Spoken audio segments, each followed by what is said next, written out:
Hello and welcome to the two-man power trip of wrestling. On today's podcast, we have a very special guest. He is, of course, the former WCW World Heavyweight Champion, believe it or not.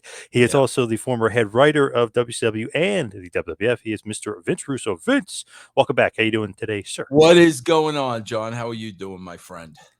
Doing good, doing good. I can't complain, but I don't know what's going on with your former boss, Vince McMahon. How he's doing? Crazy, right?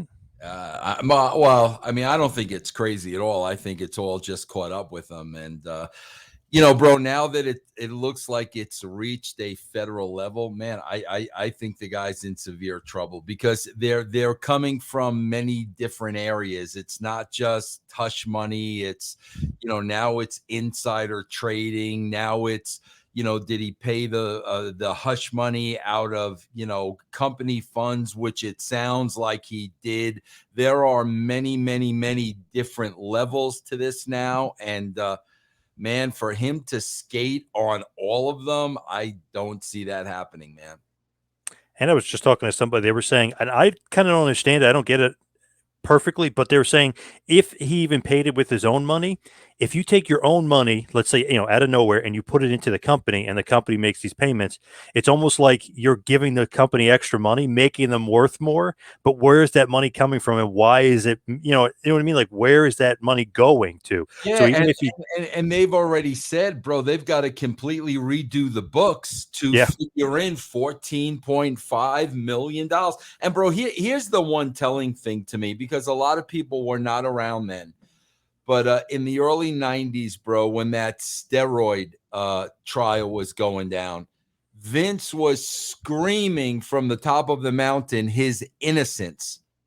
Bro, nobody has said that one time here. So Vince has not said I'm innocent and that's going to be proven in a court of law. Stephanie has not said it. Nobody has said the word innocent.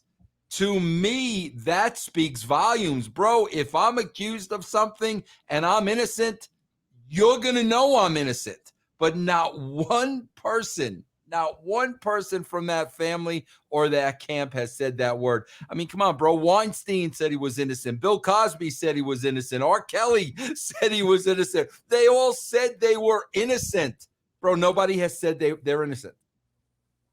I wonder, like with McDivitt, because Jerry McDivitt was supposed to retire. So I wonder what he's thinking right now. It's like, Oh, holy shit! Like, yeah, oh my god, poor dude, man. yeah, Poor dude. he's out of retirement. There's no Yeah, doubt about that. Like, yeah, holy crap! yeah. But think about it. It's like, what could Vince even say right now? Because, like you said, it's coming from so many different angles. Like the Yeah. federal government is now involved, and the SEC is involved, and all And that's these. why I don't think, bro, like when you talk about Jerry McDivitt, what a great, great, unbelievable attorney he was. But man, in this case, I mean, bro, supposedly, that there are pictures. They're like, I can't imagine, bro. I just can't imagine him skating all of this.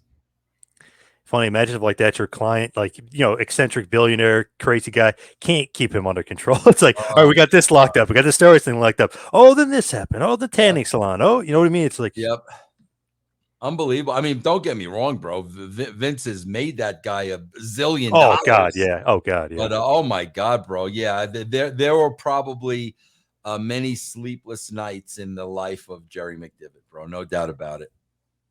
Obviously, great lawyer. He's hardly Yeah, ever lost cases for them, but I mean, this is a tough one to, yeah, to swallow. Yeah. yeah, So with Vince, is there a chance after all this is said and done, like could he actually return? Because he's still technically the owner. He's still bro. He's technically. he's still running the company. They just had to get him out of there, bro. I said this weeks ago. There's no way the guy can still be around female talent and meeting with female. There's no way he's got to get out of there. So that's exactly what happened, bro. They took he's not at the shows anymore. He's not in the office anymore. But if you don't think he's not running every single asset, a fat faucet of that company from Boca Raton, wherever the hell he is, bro, every single thing is still going through Vince. Everything. This is not Triple H's creative. Like every single thing is still going through Vince. Great. I was reading all this funny things online. You know, these guys on Twitter, they know absolutely nothing, but they pretend they know something about wrestling. They're like, "Oh, great job by Triple H on Raw." And then I read Unbelievable. Yeah. Vince wrote that show. Of course, bro. You know how many times you know how many times Vince's phone is ringing right now. Give Right. me a break. He got out of there because he had to. You know, like I said, bro. What Vince is going to tell Liv Morgan? Yeah, Liv, I need to meet with you. I'll see you in my office in 15 minutes. That ain't going to fly, bro. You Right. got to get him out of there.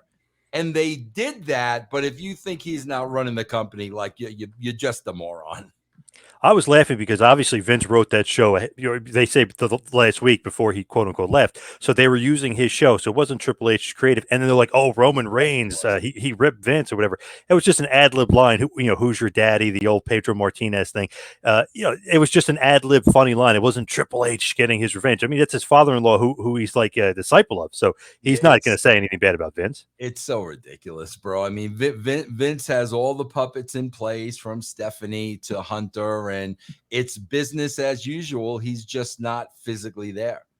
You think Nick Khan is putting stuff together to sell the company, co-CEO now, so he's got a lot of power to try to sell it. Bro, I got to be honest with you. Say this does not turn out Vince's way. Okay. I cannot see Vince McMahon allowing the WWE to go on without him running it. Yeah. So if Vince McMahon like is found guilty, bro, if there is jail time, whatever the consequences are, I can see Vince definitely selling the company at that point. Ooh. So basically, if he's the owner technically, but if they don't let him come back, well, I'm going to sell it, and that'll be my way out. Yes, that's what I think. I don't think Vince McMahon would ever let anybody else run the WWE unless he died. Right. Not even his own daughter. Yeah. Nope. What do you think it's worth? Because I was reading it could be worth up to $6 billion. Do you I think don't like know. you I get mean, that kind of valuation for it? maybe, but I mean, I think the value goes down every day. I think the more and more and more this stuff comes out, the value goes down. Could it have been worth that at its peak? Very, very possible. But I think as this thing progresses, it's got less and less value to it. It's funny because the last time we spoke, you said, "Oh, Pandora's box is about to be open." You were right. I mean, boy, Yet, did it bro, open. we still haven't seen nothing yet, bro. I'm telling you, this HBO gimmick is coming out, Real Sports, bro. We ain't seen nothing. I'm telling you, bro. We haven't seen anything, bro. For Vince McMahon to agree to retire and not be seen, bro, there's really damaging stuff coming down. And I'm not just talking about allegations. I'm talking proof. I'm talking paper trail. I'm talking hidden recordings. Who knows? But for him to take such a drastic step, he's trying to get ahead of it, bro. But for him to make the decision to say what he said, there's some really bad stuff. And once that train starts rolling, then people start coming out of the woodworks with stories too. So Yep. you'll hear even more stuff. Yeah, absolutely, bro. Yep. And some of the divas, obviously, we don't know the names because the NDA, but I'm sure maybe their friends or something will come out and say, just like the girl with the paralegal, her friend came out and kind of Yeah. ratted him out. Yeah, absolutely, bro. Yeah, no doubt about it. Yeah, no doubt about it. Bro, listen, it's karma, man. It's gonna catch up with you. I'm telling you, bro. You do bad things, you act in in an inappropriate way. It's gonna come back, man. It might not be a month, it might not be a year, it might be 10 years, it might be 20. It's going to come back. This guy, bro, at the end of the day, did a lot of unethical, immoral things. I'm just happy, bro, that this stuff, it doesn't appear to have been going on while I was there. Everything I'm hearing is like 205, 206. Thank God I left at the end of 99. I don't believe any of this was going on back then. You didn't detect anything, I guess. No. Seemed like around 05, 06 was when supposedly him and Linda split up. So I don't know if that like led to him It, being it just like that, seems or if he was always like that. it was around that time, and then it was around the diva search, and then there was just a funky period there. And bro, I'll tell you this too, like John, like all those angles he did with all those divas where there was sex and all that was creepy, bro. I'm John, listen, I had the book at 3 companies. I could have written a million stories like that if I wanted to. The woman would have had to go along with it. I'm the freaking booker. I would have never in my wildest dreams ever put a talent in that type of position. And he did that over and over and over again. And bro, that was just creepy, man. Like I would have never. I mean, bro, look at all my booking. Look at when I was an on-air character. There was never anything, like that. That was creepy to me, man. Some of that stuff with like Trish, like looking back, it's like, whoa, he had her like, basically stripping to the bra and panties and crawling around like a dog and stuff. It's like, whoa, I wonder, like, what I mean? As you really look into it Oh, further, it's like, absolutely, man. Absolutely was making out with them, yeah, and yeah. Tori Wilson, bro, yeah. I could never ever, God, bro, I could never imagine doing that ever. It's funny. It's always like the hottest ones, like Trish, Yeah, Tori, right. Sable, Stacy Keibler. It was always like the most gorgeous ones that he would have the storylines with too. That bro, that's power, man. That's power. You could make anybody do anything out of fear of losing their job. Was anything going on when you were there though with Sable? Because remember, she was complaining of a lot of stuff. I know there was people shitting in her bags and stuff like that, but was she ever complaining about Vince? Oh, I never, no, I mean, not to my knowledge. That was never an issue. To my knowledge, the issue with Sable was that was much more old school back then, and the fact that a woman was getting television time and taking their spot, that was the issue. I know Sable sued the company, and that was like all stuff after I left and stuff. But when I was there, like Vince's behavior was never at a question. To me, though, if anything did happen with Sable, I'm sure Brock Lesnar wouldn't be buddy with Vince like he is. You know what I mean? Like Oh Brock would have yeah, killed him already. Yeah. bro. Mark Mero would have killed him. Like Right. seriously, bro. Mark Mero was a tough dude. Oh yeah. Mark Mero would have knocked Vince out if Oh, he knew easily. anything like that was going on. Easily. Yeah. Yep. So let's get to the topic at hand here. The subject that we want to talk about: Royal Rumble 1998, all the way back on January 18th. Well, we don't want to talk about it. Larry wants. Larry, Let's make that perfectly clear. I have zero interest whatsoever in talking about this, John. you love 1998 WWF. Are you crazy? I couldn't, bro. I swear to God, I when you talk about 1998 Royal Rumble, I am not BSing you. I could not tell you one thing that was on that show. So I'm going to remind you. Yeah. You're going to go through the show. We'll go through it all. But like, if you asked me, Vince, name one match from 1998 Royal Rumble, I would say the Royal Rumble. And then you would say who went over. I don't know. I'm assuming Austin. Yes, of course. Yeah, Yes. I'm assuming Austin when that's all I remember of it. So January 18th, 98, San Jose, California, the San Jose Arena, the attendance 18,542. Now I remember a little bit. I remember being at the San Jose. I remember it being a really big show. I remember some celebrities stopping backstage to say hello. I don't remember exactly who, but now I do. When you say San Jose, now I do remember it was a very big show. Mike Tyson in the house, by the way, for this one. Okay. Pain is just a 4-letter word, is the tagline. The buy rate 350K, which is pretty good, but it's almost like you guys are going to be building up to huge buy rates, because WrestleMania we talked about before was, I think, was 750. So I mean, you're starting to build up to the bigger buy rates, but 350 is pretty good for this part, especially because WCW also has a pay-per-view this month as well. So I mean, Not bad at all. It's pretty good. Mike Tyson is in the house. He'll eventually have a little presser, not presser, but they interview him and he has like a little promo. He calls him Stone. I don't know if you remember. He calls I him do. I what do the hell did he remember. call him? Cold Stone. Cold Yes, Stone. I do remember. I do remember that. Yes. Like Yes. Cold Stone Creamery, the ice Yes. cream place. Yes. Yes. That I do remember. Yes. People I remember were thinking like, oh, he doesn't know wrestling. He just got so excited Yeah. that Oh that's yeah. what he said. He knew wrestling. He was a He huge knew. fan. Huge fan. Absolutely loved it. Absolutely loved it. Respected it. I mean, did not look down his nose at it. Absolutely. Bischoff always says, as soon as he saw Tyson pop up with you guys, he's like, okay, this is a game changer for you guys. Did you sense that too? Like, oh shit, we got Mike Tyson involved. Not to the not to the level it was. Not to the level it was. That I did not see. Bro, the only game changer I saw when you talk about Bischoff was, I watched the night Hogan joined the NWA, and I knew WWE was doomed. I knew we were absolutely doomed. It was a big deal to have Tyson there, but I never thought it would have the impact that it wound up having. 2 years of dominance for the NWO when Hogan turned heel. No doubt about that. It was awesome.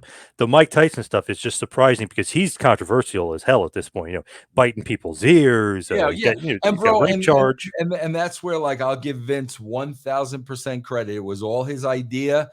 At the time, Tyson was banned from pay-per-views. So in Vince's mind, well, they could pay to see him on this pay-per-view. So that was all generated from Vince, and he was spot on with it, bro.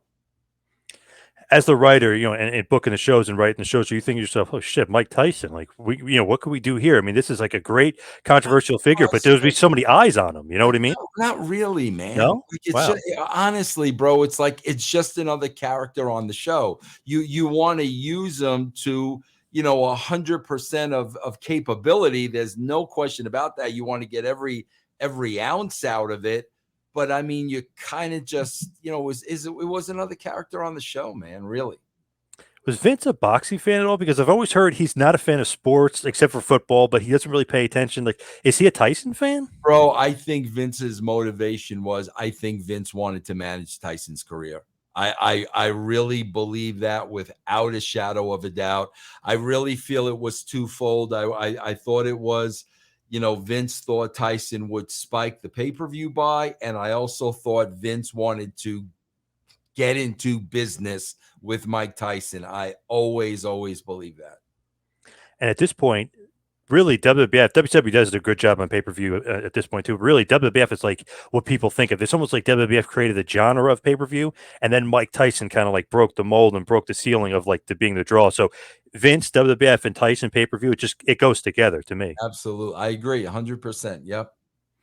Do you think that Vince does anything else, Joe? It's like sidebar here, but does he do any hobbies or any like what you know what I mean? Oh, Like, nothing. That's a joke about him retiring. Okay, bro, he's retired. What is he doing, bro? Is he reading?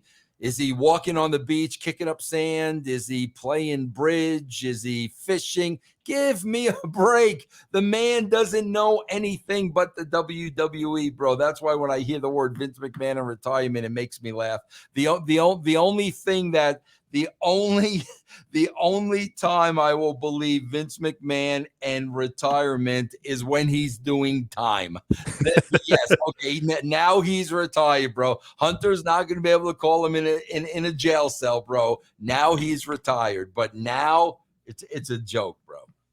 you ever see those movies and the TV shows where like the boss, the crime boss, is literally has the phone in prison, or Oh he's yeah, doing absolutely, man. business from. I could Yeah, see him in prison, and be like Kevin yeah, Dunn, like I want this, you know, what I mean, I yeah. want this No, yeah, happening. Yeah. yeah. I'm telling you, bro. Yeah.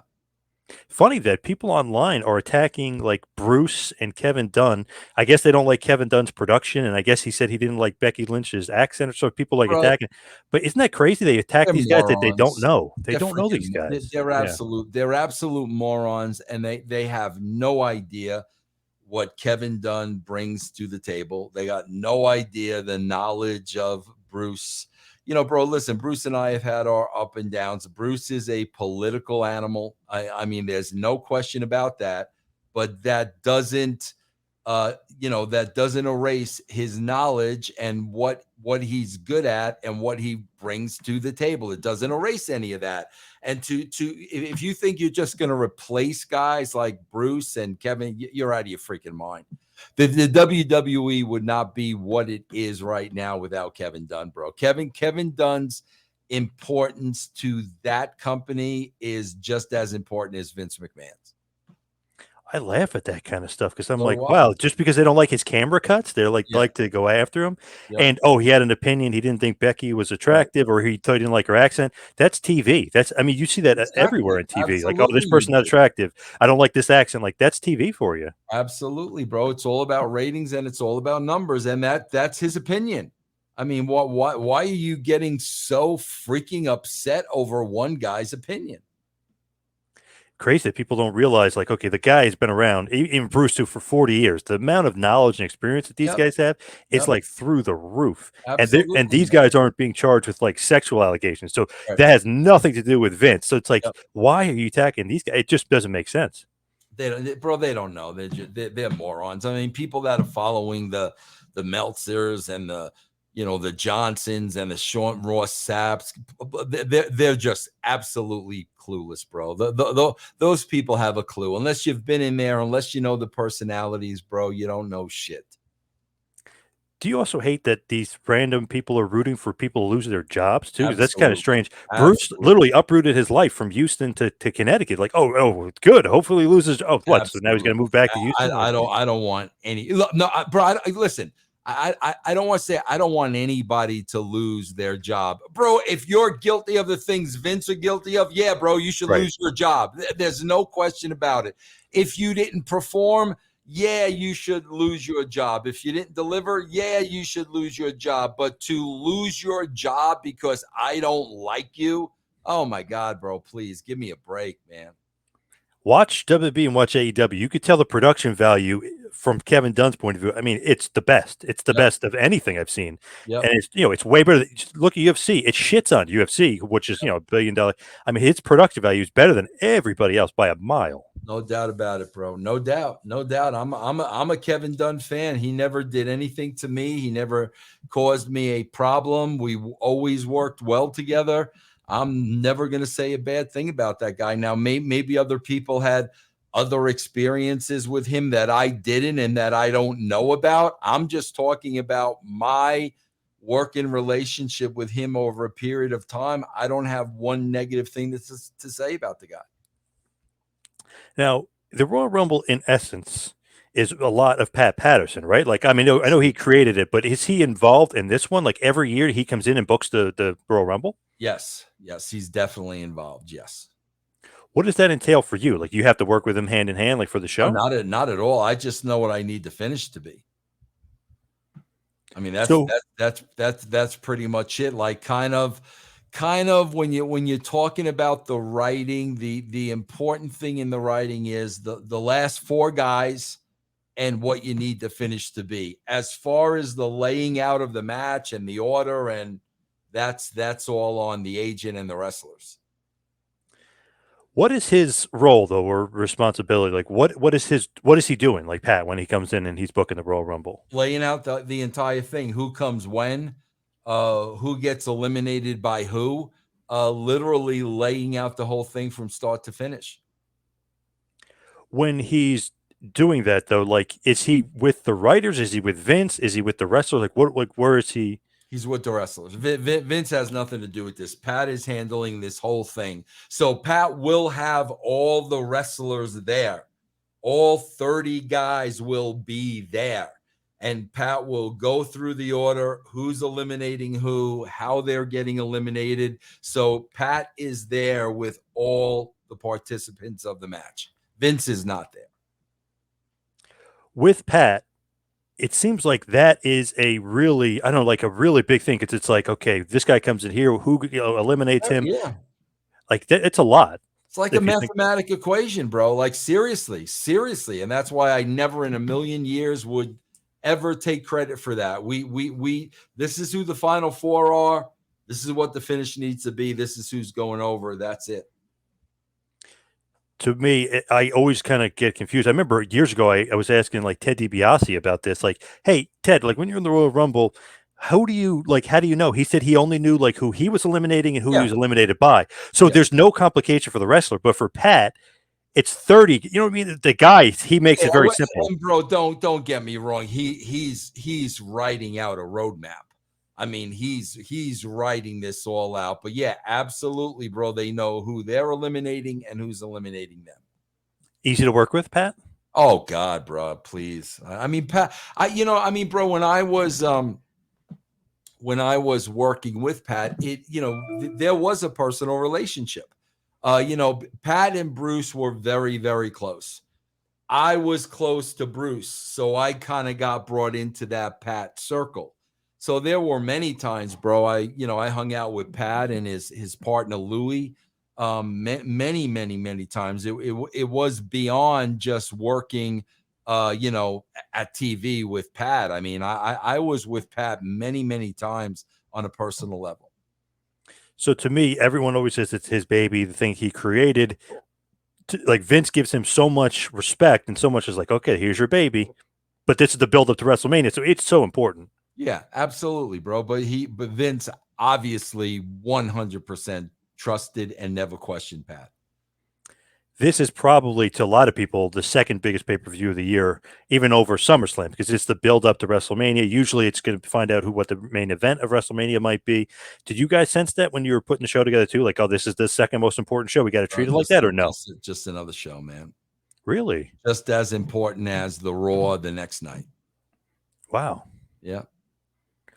So to us fans, it's like, oh, this is the biggest thing, but not to the staff, not to the Bro, writers. now when you're writing 52 shows a year, man, every show is important, bro. Like really, every show is important. And the fact that it was Royal Rumble, to me, it didn't mean anything. I was more focused, bro, on what we were doing the next night than really the event itself. Do you get to pick who's in the Royal Rumble match at all, or no? I mean, just the main players that we need in there. But all 30 people, no, absolutely not. Is that Pat's decision? No, that's Vince's and talent relations, pretty much. JR or Bruce, whoever was doing it at the time, probably JR. Because this one is different. You'll really only have 27 guys technically in this because Foley is, Dude Love, Cactus Jack, Mankind, three different guys. So it's a little bit different on this. But that was something that unpredictable, obviously. But that's like, I think something that a lot of people remember for this match, like the three phases of Foley, he's in the match three different times. Which is so cool and so awesome. Like, you'll never have a situation like that again. That's how special Mick Foley was, but that's cool, bro. Like that's really cool. Whose idea is that? Probably mine. Do you remember like pitching it, or do you remember like this is what we should do, and like everybody was happy with it? Bro, there was like people don't understand. There was no pitching. Like me, I don't know if Ed was with me at this point. I think he was. Yeah, you was. We write the show. We write the show and present it to Vince. We don't pitch anything. We write the show. Bro, it's actually twofold. Let me be honest with you. Ed and I get together. We write the entire show, everything in the show. Now we go to Vince's house, and I wouldn't say we pitch him the show because in our minds, this is the show. We're the writers. You pay us to write the show. This is the show. So I wouldn't say we pitch the show. We present the show. So now we present the show to Vince. Vince will stay 100% within the parameters of our show. No major changes, no switching things around, but literally tweak something here, tweak something there, punch something up here, but work within the parameters of the written show. That's why it has sucked since we've left, because nobody's ever done that before. And they're leaving it up to Vince to come up with the majority of the show. Vince never had to come up with anything. We handed him the show. He worked off of that show, little tweaks here and there, punched things up, did his best to make it as good as it could be, but he didn't have to write anything from scratch. That's the difference, bro. That's why when we left, there was a major change. Very memorable. The three faces of Foley are in it. Do you think that in any way that makes him look bad that he technically got tossed out 3 times, or no? Nah, not at all. It's 100% entertainment, man. 100% entertainment factor. But it's funny, like when you see like when WWE puts videos together, they always say, "Oh, the three faces of Foley WrestleMania or Royal Rumble '98." So it is kind of a very memorable moment that they still talk about to this day when they put the little video packages together. Yeah, because something like that will probably not happen ever again. Who's going to come along as talented as Mick Foley? Very true. Yeah. Are you still friendly with Mick Yeah, nowadays? yeah. We still DM here and there, me and Mick. Yeah. So obviously, the Royal Rumble is going to be a big part of the show, but there's some matches before that. We'll get into that. Big Van Vader, well, really just Vader here, defeated the artist formerly known as Goldust with Luna in about 8 minutes. Pretty good match here. The funny thing is, what the hell is Goldust wearing? I know he's the artist formerly. He is just like, who's picking out his outfits? He And is. he's in like He is. leather and like, Bro, oh man. he is 100%. He is. He is being as bizarre as Goldust can be. 100% him as far as wardrobe goes. Who created the artist formerly known as Goldust? Obviously, Bro, play off of Prince, but we did, bro, because they wouldn't let us do Goldust anymore, man. They kind of yanked the carpet out from under him. They yanked the carpet out from under us, and we couldn't do it anymore, bro. So the character was so over, bro, that he all of a sudden couldn't be just something else. There had to be some type of a transitional period. So we kind of shot with it, was the artist formerly known as Goldust. Prince was, hot at the time, the whole 9 yards. yeah. That's what we did. Why no Goldust? And who's like barring Goldust from being used? Too controversial? Advertisers and sponsors pulling out because they didn't understand the character. They did not like his controversial nature, I'm guessing. Yes. Yep. But the funny thing is, the artist formerly known as Goldust is almost as controversial as Goldust. Yeah, You know? it was the whole homophobic thing, bro, that Yeah. they could not handle because they didn't understand that it was an act. And he was playing on the homophobic fear of others. That's what he was doing. They couldn't grasp that concept. It was too deep for them to understand. So they looked at the angle as just being homophobic. Vader gets the win here. There's an interesting spot. Luna gets on his back, and he's about to do the Vader bomb off the rope, and he does it onto Goldust with her. So she almost like scorpions herself, where like her legs almost like like it looked like a vicious bump. I don't know if you remember that at all, or if you remember Luna getting hurt from that, but it looked vicious as hell. I don't remember that at all, but I'm sure if it was that involved, I'm sure they probably rehearsed it a few times during the day. And she's tough as nails. Luna was very athletic and very strong, bro. Like, I mean, she was an athlete. She had an athletic body. So that doesn't surprise me at all. I mean, Luna would be able to pull something like that off. She's tough as nails, so I don't think she minded taking a Vader bump. No, not at all. Not at all. She probably suggested it. Oh yeah, I would have believed that. So Vader here gets the win, but why never a push for Vader? Because we've seen him in Japan, huge star. I mean, monumental guy.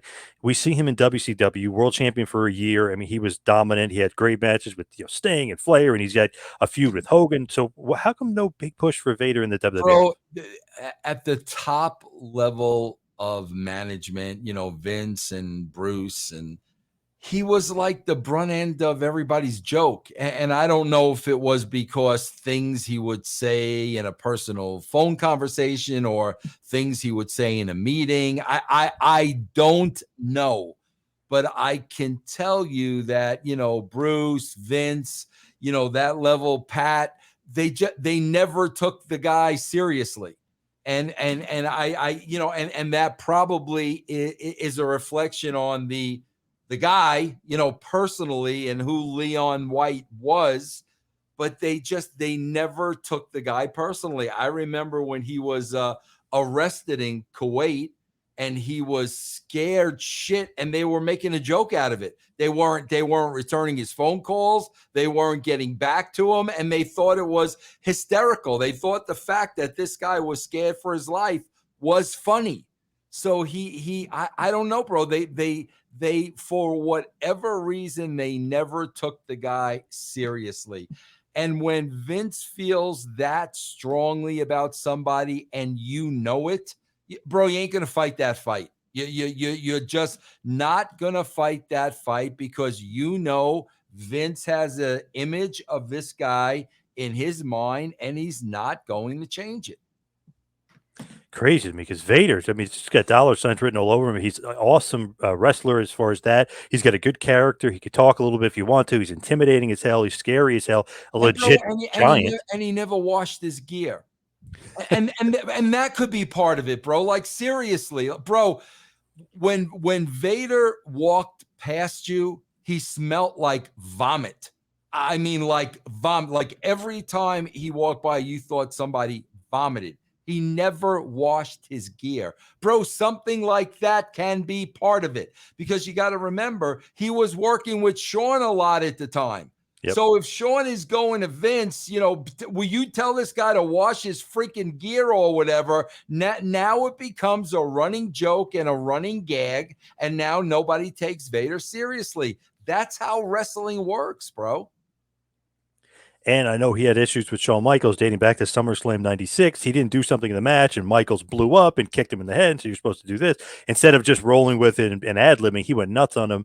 I know he was supposed to win the title, rumor, at Survivor Series 96. They gave it to Sid instead. Vader was just in a Survivor Series match. So it just always seemed like the Michaels connection wasn't good. And I know Vader had said that Vince and HBK had a gay relationship together. So that definitely didn't help Vader, help his cause either, I'm sure. And, bro, he's not the only one to have said that. I mean, right. When I interviewed Bundy related to that, suggested that, but I can't say I ever saw anything like that. I'd be lying. I don't know, like, if he's just saying that, but that doesn't do him any favors, obviously. I mean, that's not going to help him politically. No. And who knows? He might have said that to Vince. Right, exactly, yeah. And that might be the answer to all your questions. Right, true. You know? Yep. So the next match is a 6-man tag match with Sonny as the guest referee. It's the Minis match. Max Mini, Mosaic, and Nova defeated Battalion, El Torito, and Tarantula. About 8-minute match. A Minis match. Who is booking the Minis? Bruce, and whatever the relationship is with AAA or wherever they're coming from. Yeah. That was all something, bro, I had no control over. It was contractual, and we're doing business with this other company, and they're going to give us their minis and blah, blah, blah. I always hated that shit, bro. I just always hated it. To me, it's like, okay, I know, like, the Meltzers of the world and, like, the guys can say, oh, it's a good match, blah, blah, like, no interest in it except for Sonny. You know what I mean? Like, that'll keep your attention on the match. Is that obviously and that's why she was there. I was going to say, is that why she's the ref? Okay. Absolutely, bro. Yeah. That, to me, that's just funny. It's like the WWF, the Attitude Era. Oh, by the way, we're going to have Mexican Minis wrestling. No, I agree. I agree with you 1,000%, bro. Nobody's me and Ed are not pitching Mexican Minis. It's funny. It's like NWO, WCW. I mean, it's like, I agree. Steve Austin. Oh, and the Minis. Mike Tyson and the Minis. Like, I agree. It's like, now you're going to go to TV 14 and what? You're going to do 24/7? Like, real? Okay, go ahead. Dana Brooke versus R-Truth. Yeah, right. I don't know. Just to me, it just didn't fit in at all. I agree. Like, no, weird, bro, yeah. I agree. I'm watching some of the older Attitude Era shows now, and I think I'm right around this period, and the minis are on. And I agree with you, bro. I agree with you. Strange. So then we have The Rock defeating Ken Shamrock by DQ to retain his Intercontinental Championship in 11 minutes. Pretty good match here. The buildup was all about Shamrock beating up the Nation, to get to The Rock. And then obviously, you dangle the carrot in front of Shamrock, and then he gets DQ'd. It's just one of the things where it seemed like that's what you guys were doing at the time. It's like Shamrock's getting ready. He's going to beat The Rock, hates The Rock, dangle the carrot. Nope, he gets DQ'd because he can't control himself. Which was awesome for the character, bro. Which was awesome for the character because, the bottom line is, as a shoot, nobody could beat him. but he winds up beating himself. And bro, that's a very true story, man. That's you see that in athletics all the time, where you saw it with like a Trevor Bauer. The Giants on their team now have Carlos Rodon, and these guys like lose their temper and lose it. And once they do, the game goes down the drain. So it's a very, very real story and was perfect for Ken Shamrock. The Rock at this point, obviously, he's the Intercontinental Champion, but to me, and we'll see later on the Royal Rumble, he's getting a big push because he'll be there at the end. But to me, it's like, okay, this guy, you got something here. To me, it's like, holy shit, like this guy is the future. But also, Shamrock was a big part of that, bro. They had a lot of matches Oh yeah. leading up to The Rock taking off, and Shamrock played a huge, huge, huge role in Rock getting over, in my opinion. Did you see A&E had a documentary on Austin versus The Rock, and they were kind of showing the feud? I don't know if you saw that or saw that was on. Yeah, I don't watch stuff like that, bro. I just don't care. But I didn't see it. It was pretty good. It was well done, but I was just kind of watching some of the early stuff, like around this time period. I just noticed The Rock, his facial expressions are so funny. Like, remember, like he'll have the beeper, and then like when that beeper says 316, his face is like you could tell, like obviously it says 316 on that beat. Like it just Yeah. everything he did was just like over the top, but you're like enthralled by him. Yeah, absolutely. With that, it's the it factor, bro. He got it. He got it. 1,000. Bro. What do you think? I'm standing there with him, and I'm saying, okay, Rock. When the beeper goes off, this is gonna be your facial. No, bro. No. You don't need to tell him that stuff. That's a natural, bro. That's why to this day, I got to tell you, John, I get so pissed off when I see so many people with so many years in the wrestling business who are so ingrained in the bubble that they can't see how wrong things are on so many levels. Here's a perfect example. And this is why nobody takes the wrestling business seriously. This is exactly why. You got this Flair retirement angle. Yep. Okay. So the fact that Flair is retiring and a 73-year-old man is getting in the ring and it's his swan song and it's an event and it's a celebration. No, that's not enough, bro. We gotta shoot an angle. Okay, bro. So we're gonna shoot an angle. Jay Lethal trained him and even wore Ric Flair socks and Ric Flair was his idol. And him and Flair are goofing around during training and everything. There's footage all over the internet. But then Lethal X Flair, if there's a place on the card, and after training him and going through all that, Ric Flair tells Jay Lethal, "You're an opening act kid." Oh, okay. So now Ric Flair's the heel because this guy just trained him and this guy just wanted to be on the card. So now Ric Flair is the arrogant heel. 73-year-old guy who's retiring is now a heel. So now here comes Jeff Jarrett, all dressed in white, wife all dressed in white, goes to help Ric Flair up. Ric Flair tells him, F you and your dad. So now, if I wasn't sure before, now I really know Ric Flair's a heel. Because he's telling Jeff, who's trying to help him up, go F you and your dad. What do? We bloody the 73-year-old. We get blood all over everybody's white clothing. But bro, this was the worst part to me. This is like, I swear, I'm watching this and I'm like, you guys are just clueless. You don't want to give the Attitude Era credit. You don't want to give me the credit. Vince was the filter and all that bullshit that everybody talks. And to this day, they still don't understand how real people react. So, bro, what's the next scene? Flair gets bloodied. He's a bloody mess. Andrade is not there. The next scene is the contract signing.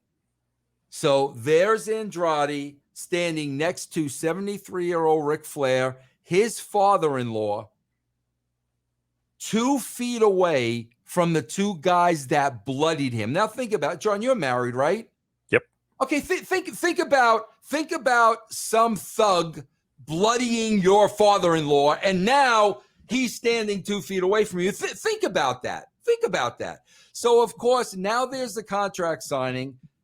You beat the shit out of my father-in-law. You bloodied a 73-year-old man. But I'm not going to do anything. I'm just going to sign the contract. Bro, they are so clueless. That's what when I talk about the wrestling bubble, they don't know how people would react and what they would do in real life situations. If that were a shoot, and they want us to believe this is all a shoot, that's what they want us to believe. The contract signing would have never taken place. The first time Andrade would have saw Jarrett and Lethal, it would have been over. The first time he laid eyes on them, it would have been over. But when I look at all the years of experience of Ric Flair and Jeff Jarrett, like, you guys don't get that. You guys really think that if somebody bloodied somebody's 73-year-old father-in-law, they're just going to sit at a table across from you? Like, that's why I am not a fan of the business. That is why I don't respect the business. That is why I don't respect a lot of people in the business, because you know why? You know what that does, bro? That makes other people look at our industry and laugh, because everybody like Vince Russo, who's not a wrestling mark, everybody is saying, why doesn't Andrade kill him? That's what everybody's saying. Why isn't he killing him? And bro, that's the part of it where that's why the ratings are where they are. That's why the audience has disappeared.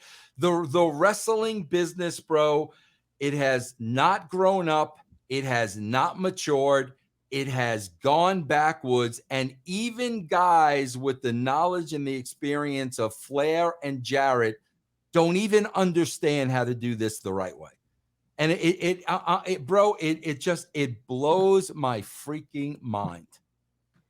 What do you think about now? Everyone is reporting that Vince McMahon has been filtered for the last few years. What do you think about that? Because all of a sudden, remember, he was the great filter for you, and now all of a sudden, everyone's reporting that he had been filtered for all these years. Bro, because no, bro, listen, I am telling you, and I don't need to tell you this, Vince McMahon is great at a lot of things.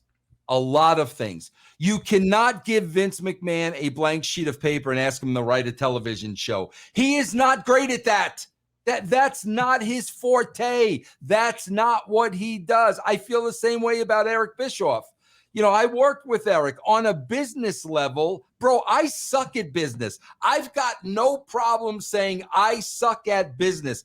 I don't want to be in charge of anything. I don't want people under me. I suck at politics. All I want to do is write. I am a writer. I stay in my lane. But that's the thing, bro, in wrestling. Everybody wants power.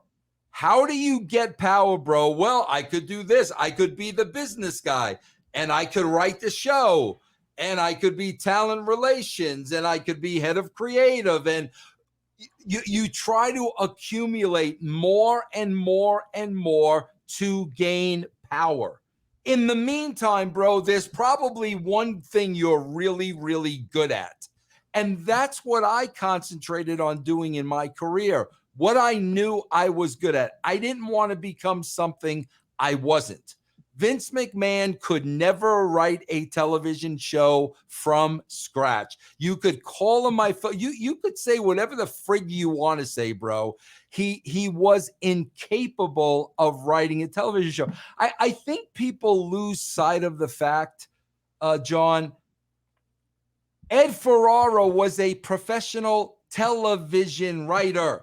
Ed Ferrara was writing Honey, I Shrunk the Kids. Ed Ferrara was writing Weird Science. He was doing that shit before he went to the WWE. So when he came over and started working with me every single day, Ed was teaching me how to write a television show. You just don't know how to write a television show, bro. Tony Khan doesn't have a clue of how to write a television show. Writing a television show is not booking a wrestling card. It is a television show. Vince McMahon did not know how to write a television show. The only reason I knew is because every day I was getting taught by a legitimate professional television writer. That's how I learned how to write a television show. And like I said, you look at Tony Khan and AEW, this guy don't have a clue, bro. He's booking, well, Jericho against so-and-so, that would be a really good match, and we'll let that go 20 minutes, and Dave Meltzer is going to give it 5 stars. Here's the only problem with that, though, bro. It's on television, and the mass audience doesn't give a shit about a 5-star 20-minute match. They don't care, bro. So, you've got a television audience that you have to write for if you want them to watch your show. If you don't know how to write for them, they're not going to watch your show. Bro, I remember everybody, bro, when NXT moved off of Wednesday nights and they were talking about the number that AEW was going to do. And you can go back and look at my shows. I said, bro, they're going to have a hard time breaking 1 million viewers every week. I don't care if NXT is on that night. If they aren't on that night, they're going to have an issue getting over 1 million viewers. And where are we, bro? Because the same exact people are watching that show every single week. They're not growing their audience because the television viewer doesn't give a shit about long matches, doesn't give a shit about 5-star matches, and most importantly, bro, they want to believe what they're seeing. The minute they don't believe what they're seeing and they start laughing at the product, they're gone, bro. They're gone because they feel now like, bro, this is really insulting my intelligence. That's it, bro. That's in a nutshell.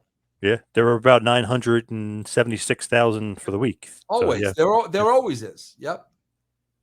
Back to Royal Rumble, we have the LOD, Hawk and Animal, the Legion of Doom defeating the New Age Outlaws, Billy Gunn and Road Dogg by disqualification, and this was for the tag team title, so the New Age Outlaws retain their titles. Match goes 8 minutes, decent match here, really just kind of setting up what would become like a big push for the Outlaws. I know they're tag team champs, I know they beat LOD before, but this is kind of like their big push, and you're using LOD to really get them to the next level. Bro, it's so hard. People don't understand, man. I came to this a couple of times in my career. Bro, when somebody is so over and an icon and a legacy and they've done everything, man, it is hard to book for them. What the LOD were so over at one point in their career. What could you possibly do to ever sustain that for decades and to get them for the next level? It is so difficult. Bro, when I went into WCW and Goldberg had a streak of 800 and 0, how do you follow that up? What is he possibly going to do to follow up never losing a match? The only thing you could do is turn him heel.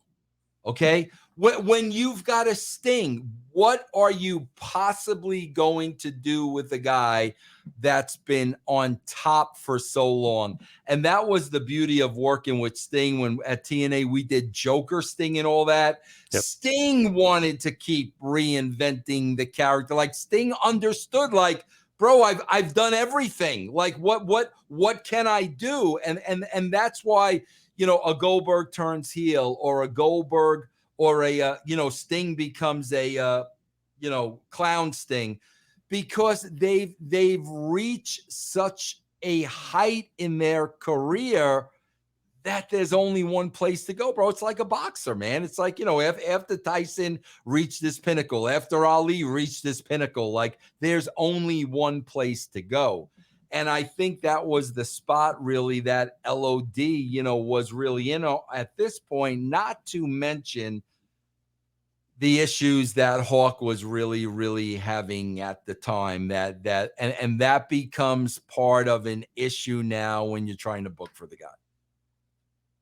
So the next match is Stone Cold Steve Austin winning. So the Royal Rumble is not the main event, but it's the semi-main event. Stone Cold Steve Austin wins the Royal Rumble in 55 minutes, 25 seconds. He now is going to be having a WWF Championship match at WrestleMania 14. He won by last eliminating The Rock.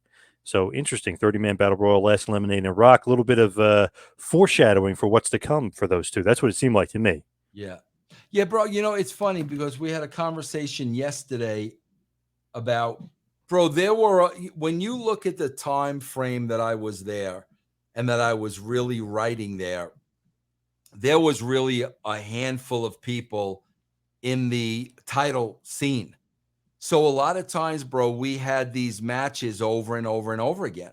And somebody, asked me yesterday, bro, the same thing is happening in the WWE now, where it's Lesnar and Reigns, and like nobody cares because we've seen it so many times, but yet we cared when we saw Austin and Rock 5 times. What's the difference? And bro, it's so simple because when we were writing there, that used to get brought up all the time. Oh my God, bro, how could you guys have Austin and The Rock if that's what we want to do at WrestleMania? That used to get brought up by the traditionalists all the time. And Ed and I would say, by the time we're ready to do it again, there will be another story. People will be interested and it will feel like a new match. So it doesn't matter how many times you do it, bro. It matters as to what is the story going into the match. And that's what we were able to do. But if you're just going to throw, Reigns and Lesnar out there every time with no build and no story, yeah, bro, people aren't going to care. That's the value of writing and having a good story, man. It's true. People are always interested in Rock Austin, no matter how many times it was going to happen. Yeah. Man. Yeah.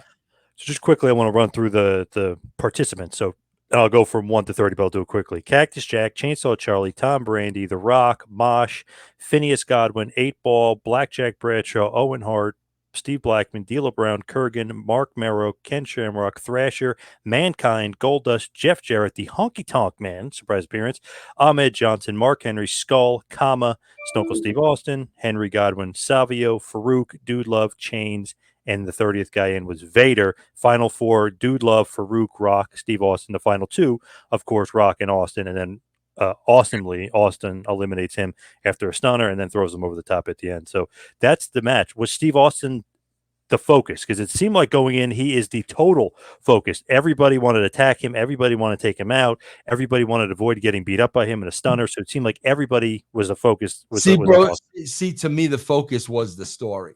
The focus was Austin McMahon. I mean, that was the focus, and that was the story. And everything was going to trickle down from that story. So that story was really more the focus than just Austin, because whatever was happening during that story, that was going to drive the narrative. So that was the most important thing. To me, pretty good Royal Rumble. Kind of predictable that Austin was going to win, but it's almost like he's got to win. You know what I mean? Like he's the most over guy. Bro. No, bro. Listen, I was the king of swerves, but when you got to give the people what they want. Yeah. Like, okay, you got to put Austin over. Like that was one of those times. And when it's time to put somebody over, bro, you got to put them over. That's what the people wanted. That's what we gave them. That's what we needed for the storyline. So Austin wins. He's going to obviously wrestle Shawn Michaels at WrestleMania 14. But before that, we have the main event. Shawn Michaels with Chyna and Triple H defeated The Undertaker in 20 minutes. A very good match here in a casket match to retain his WWF title. Interesting thing is here, Michaels injures his back on a bump going to the outside. Did you guys know about this, or did you find about it afterwards? Because this was a pretty severe injury to Michaels' back. Yeah, bro. I don't think I don't remember, man. I don't remember how soon we found out about it or how early we knew the severity about it. I don't know if everybody believed the severity about it. I don't know. There was a lot politically going on at that time, bro, where Austin was starting to be the guy and Vince was starting to kind of kick Sean to the curb, Yeah. and Sean did not like that. So all of a sudden the back injury became a big thing. And I mean, to this day, bro, I honestly could tell you, I couldn't tell you how much Sean was really hurt and how much he was just trying to make Vince's life difficult for the way Vince was treating him at the time. I couldn't tell you. Did you know that Austin Michaels was on the docket for WrestleMania 14 at this point as Oh the yeah, headliner? probably. Yeah, yeah, yeah. So when you're writing it, you know going in, okay, Austin's got to win, and we got to get Michaels to the point where he wins, and he's going to be the champ. So that's the headliner. That's what we're Yeah, pushing by towards. Royal Rumble, January, we know that's going to happen in March. Yeah. So how it's Michael's going to be Undertaker here? He's going to have Kane. DX comes down. They interfere in the match. Kane actually beats up DX, so you kind of think he's on Undertaker's side for a second, but he's with Paul Bearer. So it's one of the things where you're kind of like, "What the hell's going on here?" Then all of a sudden, Kane attacks Undertaker, throws him in the casket. Shawn Michaels gets the win nefariously. So he didn't really beat Undertaker. Kane really beat Undertaker. And again, we were able to do that because the story leading up to it, because I'm watching that now. And what Paul Bearer and Kane are doing is they're trying to goad Taker into a match. And Taker's whole thing is, I will not fight my brother. I will not fight my brother. I will not fight my brother. So, yeah, that makes perfect sense in the Kane character to lay out DX and then turn his sights on his brother who will not fight him, even though he wants to fight him. That's why, bro, when you have stories and characters, everything makes perfect sense.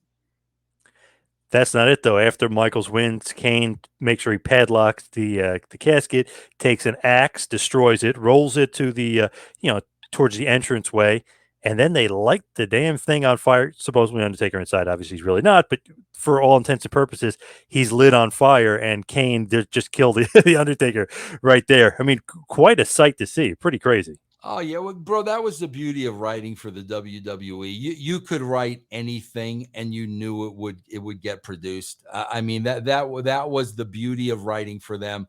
Whereas other companies I wrote for, like there were limitations, and that eliminated some things that you knew they weren't going to be able to pull off, especially TNA. But that was the beauty of being able to write for the WWE, bro. They could do whatever you wrote. So after they kind of put the fire out, they open it up to see Undertaker's dead body. Nobody's in the casket, and you hear Undertaker's voice say, "Kane, until our cross pass again, I shall never rest in peace." So it gives you a little bit of a tease, like, "Oh shit, now it's on. Now he's going to want to fight his brother." You Yeah, know? yeah, and I'm wondering when, as it relates to TV, how long before we actually saw Taker again? I'm just curious. Wow, that's a good point. I'm trying to think if he didn't return again until Mania, because I know he's not on the No Way Out pay per view. I wonder if Yeah, I'm gonna find. Like I said, bro, with my on russosbrand.com, every 2 weeks I do an Attitude Era show, and I'm between Survivor Series and Royal Rumble, so I'm getting there. So I'll be able to find out for myself. Yeah, but I know it was like a big thing, obviously, with like the next pay per view that Kane was going to face Vader, and Undertaker wasn't around, and he was going to get a win before the big Undertaker match at WrestleMania. But I know the big build obviously is Kane finally versus Undertaker at Yeah, Mania. yeah, absolutely, yeah. So, um, it says Undertaker would not return to action until WrestleMania. So I guess that was his first match. That There was you his go. return Yes, WrestleMania. yeah, yeah. Interesting. Okay. Today Yep. he would There he, re, we, today he would return the next week. we go. Not good writing though. That's not intriguing. It's not doesn't get your Exactly. interest. Yeah. Exactly, right, and it's not real. Yeah. So overall, though, were you happy with the show? I know you're. It's like okay, on to the next one. But were you happy because Austin wins? The crowd absolutely loves it. Undertaker and Kane is set, and Michaels is going to be the champ. Yeah, I mean, we're where we need to be. That's all. I mean, we write the show, they deliver the show, and we're right where we need to be going into WrestleMania season. So let's head towards the plugs. You can follow me on Twitter and Instagram at Two Man Power Trip. Check out the website tmptempire.com. Vince, what do you got? Yeah, guys, just go to channelattitude.com. Everything that I do, you can find there, russosbrand.com. All my shows, just go to channelattitude.com. Nice, great stuff. As always, Vince, thank you. And thank you, everybody, for listening. See you right back here next time. Have a good one, folks.